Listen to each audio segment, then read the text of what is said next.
Okay, let us go to the bishop's thing. The bishop's thing, which I said, is what we should address because it's a new element. See, Bishop Andrew Kia is supposed to be the chairman of the Episcopal Council, the Catholic Episcopal Council. But let's not forget, in all, there are 26 bishops in Cameroon. 26. And then, of the 26, there are five in Amazonia. Five bishops out of 26 are in Amazonia. I found one is found in Boya, one in Kumba, one in Manfe, one in Bamenda, one in Banso, Kumbo. These are the five that I found there. These are all English speaking. But if you look at that delegation Dan Kia took to the presidency, of the six that were there, they went there, six of them. He was there from Bamenda, Nkwo was there from Banso, and BB was there from Boya. So you have three out of the six coming from Amazonia. What does it tell us? And to make it worse, Andrew Kiawu is one of us. Andrew Kiawu is promoting unity in Cameroon. He's at the presidency. His first primary language is English. He's speaking French.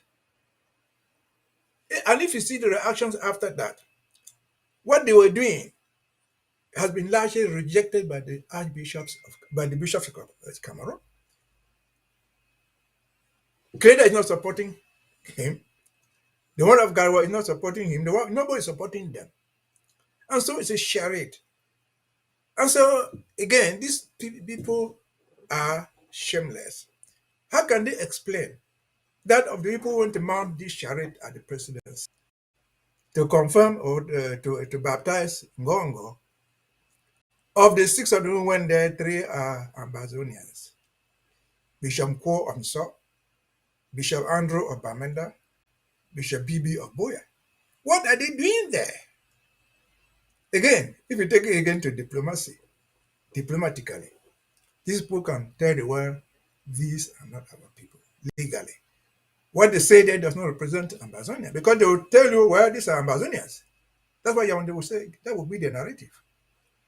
And so these people have failed woefully. And we've said this many times before. Who in Bamenda, the Christians, Catholic Christians, will say that this war has not affected his or her family? That he leaves our house every day on Sunday to go and take communion from Andron Kia. Who in Kumbo, where we have the Bui, call it Bui, will say that they have not been affected by this war a million times over.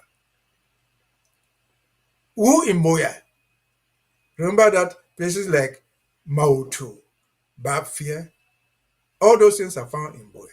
Who of us will say these are not people who are affected by this war? No, these people should be shameless. Christianity, especially Catholicism, is not found in the bishop's house. It is not found in the cathedral. It is found in the bushes. It is found in the rivers. Across the rivers where you found that young man dying, being swept away by the river in Manfe. Manfe is part of Manfe diocese is part of this so-called ecclesiastical province. Why did you not take the bishop of Manfe there? Why did you not take the bishop of Kumba there? Where you have Kwakwa, you have a Kilimwindi, and all those places. So I would rather say these bishops are living out of reality. Christianity is not where you ride Pajero cars given to you by the president. Because even a rare Christian, a rare priest in the bush, would not even have a road to ride motorcycle there. That's why the river carried away that young man. If you're riding on a motorcycle, on a bike, you would not have been swept away by the river. So shame to these people. Religion is not what they tell us. Religion should be lived, and people should see you living it. What they were doing there, generally, you can research there, it has been generally rejected by the other bishops. How far is Bamenda, for example, from Bafoussam? I wish all of us are following what is happening in Bafoussam by the bishop of Bafoussam, Lonche, who has told them this is what people feel the pain. It's not what you tell them. That's a bishop. And so these people are imposters. They are clueless. They don't know their religion. I'm sorry to say. Religion is not what you read from schools. It's not what you get from the Vatican. Religion is what you do with the people who are in pain. Over to you. That's so perfectly said. Barrister Fru, quickly, please. I know you're boiling to say a lot of things. Barrister Fru, are you there? Yes, I'm here, Paddy. Please go I'm ahead. I'm here. I know you have I a lot followed about Bishop I and followed. it is, yeah, Can you allow me speak, go ahead. please? Yeah, go ahead. Is that it's like your I song is followed. coming late? I followed the declaration of Bishop Kia in Yaoundé, in the presidency in Yaoundé.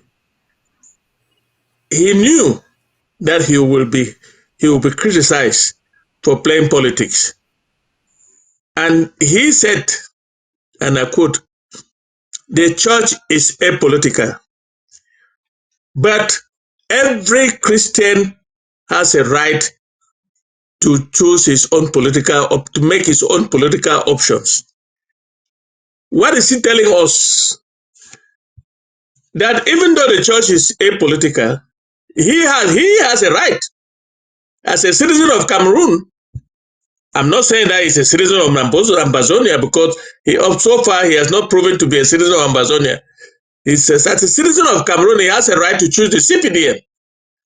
Because of the 26 bishops in Cameroon, he chose 3 from the Anglophone side and 3 from the Francophone side, those that agree with him, and went to play politics. How can you, a Christian, talk about peace when there's no war? So far, there is no war in Cameroon. How then do you start preaching peace by going to visit the Secretary General, Minister of State in the presidency? Is there war in Cameroon? Maybe, I don't know. And you call yourself a Christian, a bishop. I don't know how he dragged Bishop Nkwo into this whole mess. And Bishop Bibi, that I don't know very much, but I know Bishop Nkwo. Because all they were doing the CPDM bid. Did Biya invite the bishops of Cameroon to the presidency to be received by Ngongo? The facts are clear. Biya is not in a position to invite any bishops, and if he does invite bishops, he will be there. I saw a feed where he received the apostolic pronuncio. Whether he was lucid or demented is another story. But to go to the presidency knowing that the head of state is not there, you will be received by the Secretary General, Minister of State. What does that mean? And when did you go? During campaigns of elections in La République du Cameroun. What are you going to tell them? Let's pray for peace. Where is the war? So far, there's no war in La République du Cameroon that you have to be praying for peace. Why don't you pray secretly and wait for the war to come before you call for peace? That's the way men of God behave. You cannot be talking about peace without war. Is there any peace in La République du Cameroon? Because peace can only exist where there is justice. But we have lived like this for the last 10 years, 8 years, fighting this war. Is there peace in Cameroon, in La République du Cameroon? Apparently, yes. Because I don't see La République du Cameroon citizens being killed by bullets. Is there peace in Ambazonia? No. Because our children are being gunned down every day. Our people are being gunned down every day. I don't see the bishops led by Nkwo saying anything about the war in Ambazonia. Nkwo has sacrificed all the Christians in the north, in the so-called northwest and southwest, which I call the southern Cameroon and Ambazonia, to the CPDM. Because the war, he didn't open his mouth to talk about the war. Which peace is he talking about? The peace during the during election, no, now, during the campaigns, during the elections and after the elections. Which means that he anticipates war. And if that is the case, is he telling us something that we don't know? What about Ambazonia? Has Nko ever prayed for peace in Ambazonia? I have not seen him offer a special mass for the people of Ambazonia living in war and losing their brothers and sisters every day, their children every day. I think the worst man of God in the Federal Republic of Ambazonia is arguably Archbishop Andrew Kia. And I cannot agree any less with you. First of all, Archbishop Andrew Kia left Grand National Dialogue, came and lied. And the objective of the lie is very clear. It's always the legitimization of what the colonial administration is doing. These individuals, Archbishop Kia started campaign for BIA or for this election more than a year ago. We criticized him last year when he was asking people to register. We have never seen Archbishop Kia make any utterances that will question the eligibility or the integrity of Elecam. Elecam is an instrument that Cameroon uses to manipulate elections all the time. Camto has been technically kicked out. This is the same Camto that was insisting in 2018 about the elections in Ambazonia. When the elections were stolen from him, he came out and told the world outrightly that there was no election in Ambazonia. But prior to that time, he didn't say it. So if you look at what Cameroon is doing now, Cameroon is strategically using musicians. The other day, the fool Stanley Eno did a certain concert in Yaoundé. I'm going to address that one of these days as well. Taking the vivre ensemble, living together. And I ask myself, when you have Vasero, who is a veteran hardcore rapper, is avoiding anything that gives worship to a regime that is suffering the youth.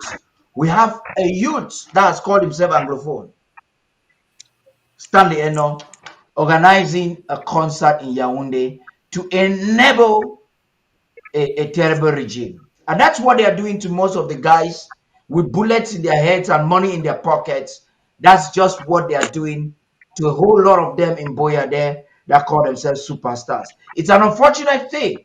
If you look at it, Anglophones, in quotes, are animating the elections better than any other Cameroonian. The Northeast, Issa Chiruma has brought in some flame with the Northeast there, but all of that is a waste of time. It started with Abobala trying to act scripts that he could not interpret properly. And then there's a wave of Anglophones.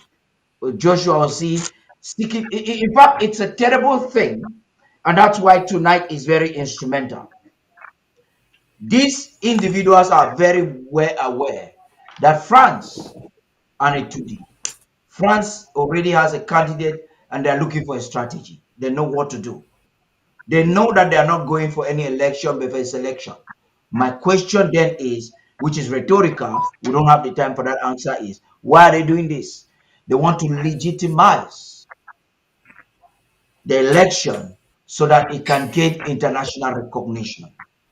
Tonight, Ambazonians are looking forward to ensure not just to bring the legality or the historicity of our fight, but to hit murders and to give our narrative the way it should be to the international community.